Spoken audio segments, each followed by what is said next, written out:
moth-eaten slippers, and he has threaded them and patched them up, and he simply refuses to change them. And the story goes that one day he's wandering in the bazaars in Baghdad, and he comes across this rich table filled with these tiny little crystal bottles, and he manages to purchase the whole package for a song. He thinks it's a great deal. He's wandering around. Later in the day, he comes across a bankrupt perfume merchant from whom he buys a supply of attar of rose. And he thinks, well, great, I'll fill the attar of rose into these little crystal bottles, and I'll make a killing off of it. So the normal thing to do, apparently, would then be to take your friends out, but being the miser that he is, he decides to treat himself to a bath. So he goes into the baths, a place where he has not been for a very long time, apparently. And he wanders in, and he's in the middle of undressing when an acquaintance of his wanders over and says, Abu Qasim, you know, you're not fooling anyone with those shoes. You really ought to do something about them. I mean, after all, you're a very rich man, and everybody knows it. You can certainly afford to buy a new pair of shoes. And Abu Qasim says, yes, but they are not so bedraggled that I cannot get some use out of them still. And the two of them laugh, and they carry on, and they wander off into the baths. When Abu Qasim returns from the bath, however, his shoes are missing. And in place of them, there's a fresh, brand new, shiny, sparkling pair of slippers. And he thinks, well, the guy that I just spoke to must have gone out and bought me these pair of slippers and did me a favor so that I don't have to do it for myself. So he puts these brand new shoes on, and he goes wandering off. Meanwhile, the judge, the Qadi, comes wandering out looking for his shoes that Abu Qasim has just wandered off with.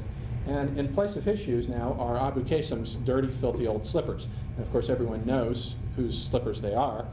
So the judge sends for him, and Abu Qasim comes flopping in wearing the judge's shoes, and it's very obvious what's happened, and he thinks, the judge says, well, you're not going to get by with that, pay up.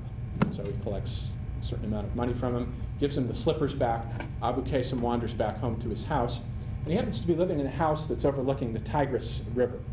And he thinks, I'll just get rid of the shoes, and he throws them out the window into the Tigris. They go floating along, and a few days pass by, and some fishermen are out hauling in what they think is a very big fish. And of course, it's Abu Qasim's slippers, and they know, and the slippers get caught in the net, and it ruins their nets, and they're very frustrated about this. So they take the slippers and toss them into the nearest window. And it happens to be Abu Qasim's window, and he is in the middle of pouring the attar of roses into these little crystal bottles, and the slippers come crashing right into the whole thing and wipe everything out. So he loses his little fortune. He thinks, well, how am I going to get rid of these things? And he decides he'll bury them. So he takes them out into the backyard. He's in the process of digging. Meanwhile, a neighbor is spying on him and thinks, what's Abu Qasim doing out in the backyard? I mean, after all, he does have servants. If he's out in the backyard digging by himself, it must be the case that he's found a treasure and he's hiding it. Well, now, if that's the case, by law, everything that is in the earth belongs to the caliph, and this should be reported. So he goes to the governor, and he informs on Abu Qasim. Abu Qasim is then summoned to the caliph, and the caliph says, what's this I hear about you finding a treasure and burying it in your backyard? Abu Qasim says, no, I was just trying to bury my shoes. And they all laugh him out of the house and think, how ridiculous, what a silly story, sure. And they make him pay up. So he goes back, and he still has the slippers. And he thinks, well, I'll go on a pilgrimage and take them to a foreign land. So he packs up his belongings and heads off, and he's sojourning in a foreign land. And he comes across a pool, and he tosses the slippers into the pool, and he watches as they sink to the bottom. And he thinks, good riddance, and walks away. But it just so happens that the water reservoir is the town's water supply, and the slippers get clogged in the pipe. And the town officials come out, and they dig these slippers out of the pipe, and they too, of course, know who the slippers belong to, because these are very legendary slippers. So they summon Abu Qasim, and they put him in jail for a while, and he has to pay to get out. So he thinks, he goes back to his house, and he thinks, well, now I'll just burn them, and that'll be the end of it. But first he has to put them out to dry. And while they're out on his balcony drying, the next door neighbor's dog wanders over, grabs one of the slippers, and tosses it over the balcony edge, where it goes and hits a woman on the head who happens to be passing by, who is pregnant, and she miscarries. And the husband, outraged, goes to the Qadi and says, tells him the story.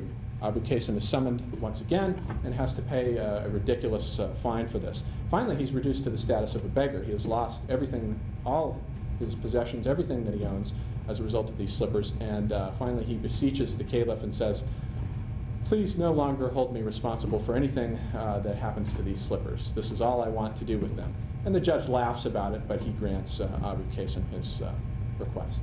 And the story ends with him being reduced to the level of a beggar.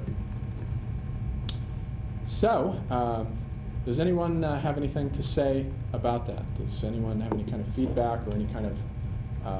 the story actually reminds me, Zimmer gets into a very complex discussion about fate and destiny and all of that, and we can certainly go into that. But the story actually kind of reminds me, has anyone seen the Bill Murray movie, What About Bob? With Richard Dreyfuss? It's kind of a variation of that, where Richard Dreyfuss gets stuck with Bill Murray as the worst patient that he can think of, and because he doesn't want to deal with him, he keeps trying to get rid of him, and he can't. Bill Murray just keeps popping up again and again and again, and no matter what he does, he finally ends up trying to blow him up with dynamite, and it's very unsuccessful. So that story is still alive. There is something to it that the mythic imagination has grafted onto, and it's still transmigrating, undergoing incarnations, even in our modern world. Now, Zimmer says that the story is actually, as far as he is concerned, one way to put it is, we might say that the story is a confirmation of the old line of Seneca, who said, the fates lead him who will, him who won't, they drag. So Abu Qasim is resisting a spiritual awakening. He is ripe to have a transformational process, but because he cannot embrace the process, it is inflicted upon him. And so it could be said that our fate, insofar as we do not embrace it or discover what it is for ourselves, is something that we end up becoming a victim of. And lest that should happen, we should find out what is going on inside of us. So that's one way of looking at the story. And Malcolm, did you have Well, I was going to say that there was a clear signal at the beginning when his friend told him. Well, actually, he was missing it just by having the shoes become legendary in the first place. I mean, the story starts with his friend. It was almost like it's the last straw when his friend told him. Well, this was not the first message that he missed. So, you know, I saw it as resist. And then by the time he wanted to get rid of it, well, one thing that really struck me about this story was how lonely the whole thing was. And how it wasn't until he was reduced to being a beggar that he finally asked for help. So that's what I really took out of this story, was that the whole thing of really trying to go it alone when you're in a body on this earth to interact with other people. Right. And it's very similar to having 3 Mercury retrogrades in the same element. Because what happens when Mercury goes retrograde in the element that your Mercury's in, whatever you're not dealing with, whatever you're putting underneath the carpet, it comes to you in a manner of fate when Mercury goes back and forth. And so the slippers keep coming back. Right. And it's like a he's having to deal with it from a standpoint of fate because he hasn't dealt with it. Right. I like that. How fun. Well, I think everybody has really known somebody that has a methodology that doesn't work. Yes. Oh, that's a nice point. I like that. And yes. you know, you can joke about it, you can bring it up to them, you can shout it from the rooftops, and they keep going, and they're going to keep going until they can't do it anymore. Yeah. But they don't ever get it that you can't think that way or you can't do that anymore. It's just non-workable.